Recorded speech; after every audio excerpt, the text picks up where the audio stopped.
Ladies and gentlemen, welcome to this year's National Reading Competition Final. My name is Richard Jays and I'm a member of Brandon and Wallstream Farms Club in Warwickshire. I'm 14 and attend Harris School and Rugby. My favourite subjects are maths, science, drama and sports. I play for the under-14s Alderenshaws rugby team. Now I've been a young farmer for 2 years and live on a dairy farm. Now I'd like to introduce you to the rest of my team. On my left is Ockley Warner, who is also 14 and attends Prince Salt College. His favourite subjects are English, computing, science and electronics. He plays hockey for his school team and for East Warwickshire under-14s.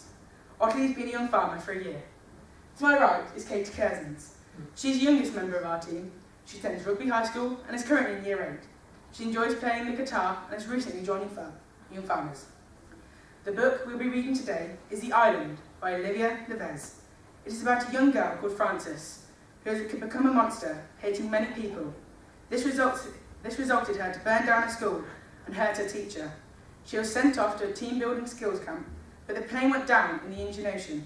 She is left stranded on an island, alone, fighting for survival, which brought back memories from home. They had fallouts and love moments, until Rufus damaged his leg and causing septicemia. Frances built a raft and escaped the island. Then your imagination is left wild to what happens next in the story. I'll be reading the first extract. Crash and burn. The plane is being seriously pummeled. It's like we're in an upside-down avalanche. Hey! Whoops Joker. He'll regret that attitude soon. Sorry, folks. A bit of turbulence, that's all, says Derek, the co-pilot. Up front, in the cockpit, the radio crackles. It seems the pilot isn't happy about something. He's sweating in his Hawaiian shirt and shades. The plane rocks violently, and for a while, we're all quiet. Even Trish, even Joker. Carl reaches for Joker's hand and squeezes it. Me, I turn my music up, and Ella Fitzgerald shimmers in my head, singing about summertime. A jolt, and Carl's Brazil nuts are thrown out of her hand. She gives a little scream, and Joker puts his arm around her again, which is what she wanted. Oh my God, she says. Oh my God! And Joker leans to get the nuts, but he can't quite reach. So, he's unclasping his belt and squeezing between the seats. Carol's scream is a full stop, but it's also the beginning. It sets everyone off, and now the air is whipped with cries and moans, and even laughter. We're hitting a pretty bad downdraft, says Derek. His words are broken, and a spoon has clattered to the floor. But Joker spreads his arms wide and grins, waves his hands around, as if he's conducting an orchestra. Then Joker makes a bow, so that everyone claps. What about my Brazils? Carl shouts. And then he hits his head during the turbulence and dies. Joker is flung across the seats and right, and there is a crack as his head makes contact with the metal armrest, and he smacks against the floor and doesn't move, and Coral is screaming. And me, I've left my body and I'm crouching on the cabin ceiling, safe among the scenes. I've left other me gripping that armrest as the dog whimpers and whines. I see. Hi, I'm Trish. She's first aid trained. Of course she is, swinging her head round, just as, hi, I'm Rufus, starts to unclasp his belt. Keep your belts fastened, yells Derek. The pilot is wrestling with the stick and the weather. Stop, shouts Trish to Rufus, and with this word she saves one life and ends another. Because, as she rises to help, her foot is caught beneath the seats, and at that moment, the sky heaves our plane up, and Trish lurches forward, and snap! There's her ankle broken. She'll not get up again, but Rufus sits back, snaps on his belt. I see. Poor Trish, writhing and gaping. but no one cares because the plane gives a little leap, and pop, the propeller stops. I see the pilot on his radio, listening and gabbling, fingering the rosary beads around his sun-scored neck. Brazil nuts begin to roll and the plane begins to drop. Left wing first. Words. We lost the engine. The pilot checks the panel for fuel, for God, and white smoke pours in. And all the time, this high-pitched whistling whine. That control stick doesn't want to go forward. Brace! Shouts the pilot. Other Fran shoves her head against her knees, and Ella's voice, in her earphones, is plaintive as hell as she sings about spreading her wings and taking to the sky. The suddenness of sea. Time stops. Ottilie will read the next extract. Thank you, Richard. Sharp. This time, I'm ready. I have my spear and some rope, and I'm full of fury. Let me at it. It takes ages to die. It's lemony grey, smooth as a pebble, and it's thrashing. Thrashing as I stick it. I'm mad. A wild thing. I stab it. Again and again with my homemade spear. The monster grins and thrashes its broken glass teeth as the water stains pink around us. Hot metal blood in the hot sun. Once its teeth rake my leg and its jaw clings on, even in death. This man-eating monster is only small after all, as long as my leg. I pant as I swivel my spear down into its brain. There. I've come prepared. Wrapped around my waist, I have anchor rope left from the life raft. Quickly I tie up the fish and drag it to the sand. I try to move it back to camp. It won't budge. Already the ants are interested. I stare into the eye of the shark, and it stares back at me. Its eyes flat, evil, like a child has drawn it with a felt-tip pen. Wayne's eyes. I'm going to have to carve it up right here.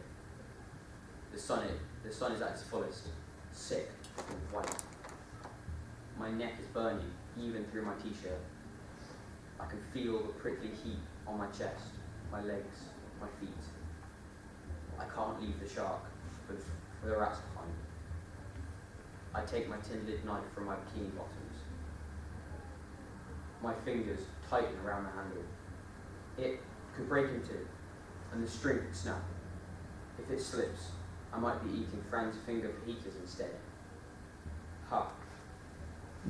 I turn away from the shark's staring eye and start soaring into its flesh. Thank you, Ottilie. Now, Katie, you read the next extract. Thank you, Richard. Drift me. I swim towards the white curl that is the shore. It is not long before I realise I'm not getting anywhere. I'm swimming as strong as I can, but I may as well be swimming through treacle for all the progress I'm making. That's when I start to panic. I'm going to die, I think. I'm going to die. And in that moment, I know, with absolute clarity, there's no way I want to die. Not like this, not ever. Not when the sun's screaming bright, and the cliffs sharp-edged and blue-shadowed, and the seabirds are whirling above me, and every colour seems to be brighter and stronger than it's possible to be. Not like this. So I tread water and take deep breaths. Try to think. The water's calm. It's not like a roller's going to submerge me. I'm warm. Sort of. Won't die of hypothermia just yet. So relax. I fix my eyes on the distant shoreline. If I focus on one point, I'll know if I'm drifting further out. I focus on one tree. Whatever Whatever I do, I'm going to get there again. I just need to rest a while longer. I'm a dot, rising and falling on the waves. I'm nothing. I have never been more alone. I swim, trying to keep my head over the bigger waves, trying to rise up so that I can see. Each time the wave swells, I think I can see it. A thin column of smoke, trembling. Each time the sea falls, I lose sight of it and panic. I reach with my arms, dragging the water, and it's like a dream, where you move in slow motion. Time slows. I can't get there, can't reach those rocks that guard the cliff, like jagged teeth. Each time I push, the sea muscles in, keeping me in my place. I'm going to die out here.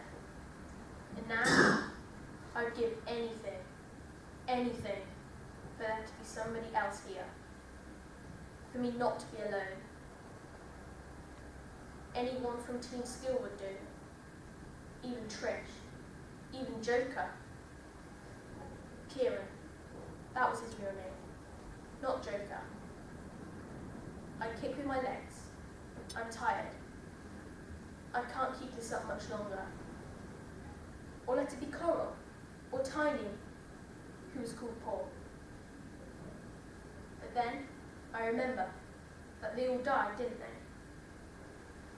Coral's hair, swirling like smoke, blind fingers tapping at my legs. Joker was first, then Trish, both broken on the floor. They couldn't have made it out of the plane. My voice is thin as wire, and the wind picks it up and tears it to shreds. A wave hits me, full in the face, drowning my voice, making me choke. Don't let me die like this, not all alone. I might as well be a bit of floatser, driftwood, drift meat. I might as well be dead. Thank you, Katie. The Island was by far a more captivating, exciting and powerful book to read than our first round. We hope the way you interpreted the extracts is the way Olivia Levez would express them. We wish that the passages we have read today gives the audience an insight of the book and encourages them to read it in the future. Thank you for listening for our readings today.